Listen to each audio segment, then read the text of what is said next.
Revelaciones. El Catatumbo, ubicado en la frontera colombo-venezolana. El susurro de las balas allí es un eco que marca el compás de una vida en constante huida. Aquí el miedo a la muerte se siente en el aire, envuelve a la población y ahoga los gritos de quienes buscan refugio.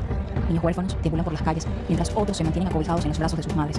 Se llora en silencio, se quiebran por dentro, mientras por fuera se arman de valor para afrontar un futuro incierto. La población asustada se agrupa, buscando refugio en el abrigo de la naturaleza, mientras concretan la huida en canoas por los ríos, como si el agua pudiera llevarse consigo su dolor y los recuerdos de una guerra que lleva más de 6 décadas.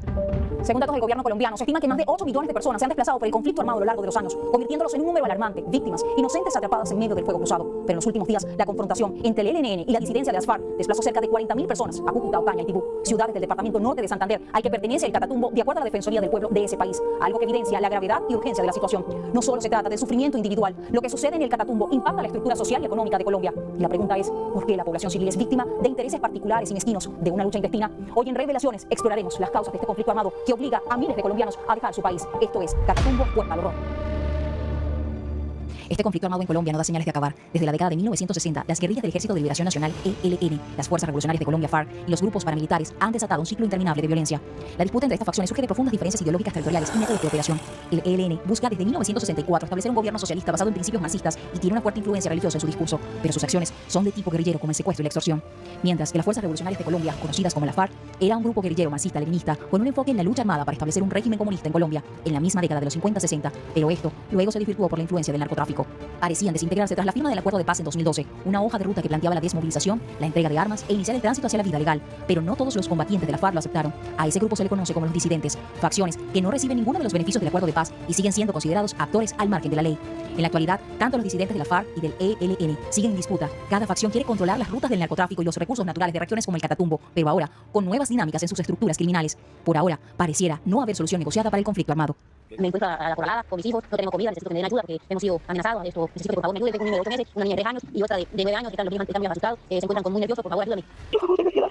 Tenga piedad por estar allá con los niños. No sabe nada conmigo. Necesito hablar.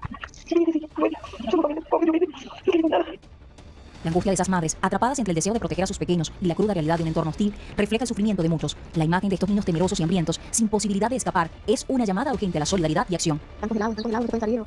No sé cómo salir porque no hay carro que pase, lo tienen, no pueden salir, por favor. Sí, porque dando esto para arriba, ¿no?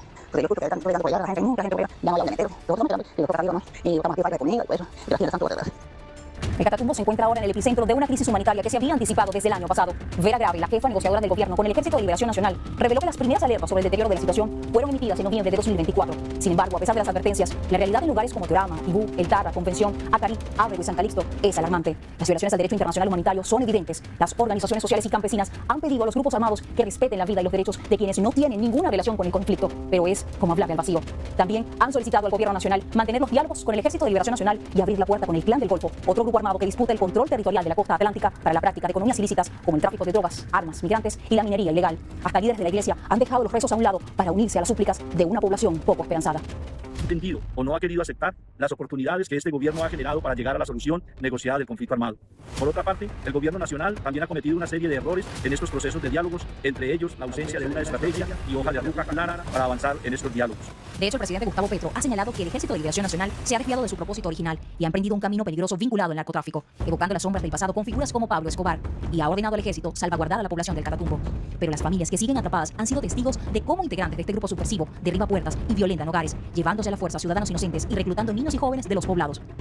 Si yo digo, ¿dónde pasé la noche? Usted tal vez llora. Pasé la noche en un proyectal, sin dormir, sin comer, sin ruanas, sin a merced, en la montaña. Pasamos en la montaña.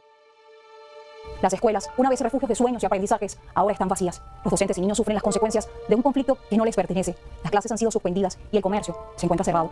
Los techos de las casas están perforados por balas. Algunas comunidades, incapaces de soportar la incertidumbre y el miedo a morir, han optado por salir de la región con banderas blancas en mano, buscando evitar el ataque de los grupos armados. Van a pie por las carreteras del Catatumbo, a la espera de un corredor humanitario que les facilite llegar a Cúcuta y a la vecina Venezuela, para escapar del confinamiento y las amenazas que enfrentan día a día. ¿Qué más debe pasar? ¿Esta Colombia destinada a ser el eterno Macondo del que hablaba Gabriel García Márquez o podrá liberarse pronto de esta pesadilla?